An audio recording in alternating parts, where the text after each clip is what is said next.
ஹே மக்களே, good morning. So today mini vlog பார்த்தலாமா? So எங்கள் அம்மா வந்து சமைச்சிட்ருக்காங்க. எங்கள் ஆஃபீஸில் வந்து பாட்லாக் லஞ்ச் இருக்குது.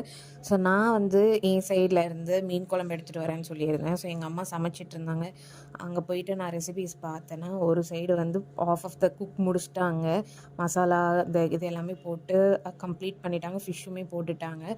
ஸோ இன்னொரு சைடில் வந்துட்டு தாளிக்கிறதுக்காக எண்ணெய், கருவேப்பிலை, வெங்காயம் எல்லாம் போட்டு தாளிச்சு வச்சுருந்தாங்க. இருந்த மீனெல்லாம் எடுத்து காமிச்சாங்க. நல்லாவே வெந்திருந்துச்சு. ஸோ அந்த செஃப் வந்து எங்கள் அம்மா தான். ஏர்லி மார்னிங்கே குக் பண்ணாங்க. மை கிரேட் மாம் எனக்காக அவ்வளோ தூரம் எஃபெக்ட் போட்டு எனக்கு மார்னிங் செஞ்சுருந்தாங்க.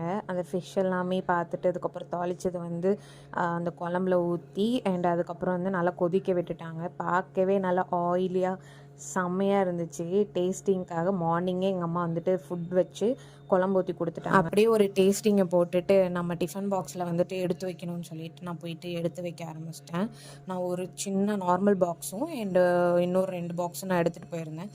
இன்னொரு பாக்ஸில் வந்து நார்மல் அந்த கிரேவி குழம்பெல்லாம் தனியாகவும் ஃபிஷ்ஷு தனியாகவும் எடுத்துகிட்டு போனேன். ஸோ ஃபிஷ் மட்டும் தனியாக இருக்கிறதுல குழம்பு ஊற்றி வச்சிட்டேன். ஃபைனலி எல்லாமே பேக் பண்ணிட்டேன்.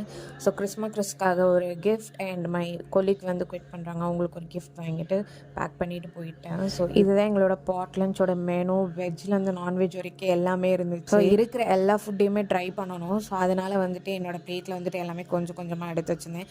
எக்ஸ்பெஷலி நான்வெஜ்ஜில் எல்லாமே நல்லா இருந்துச்சு. ஸோ சாப்பிட்டுட்டு அந்த டே அப்படியே கம்ப்ளீட் பண்ணிட்டேன்.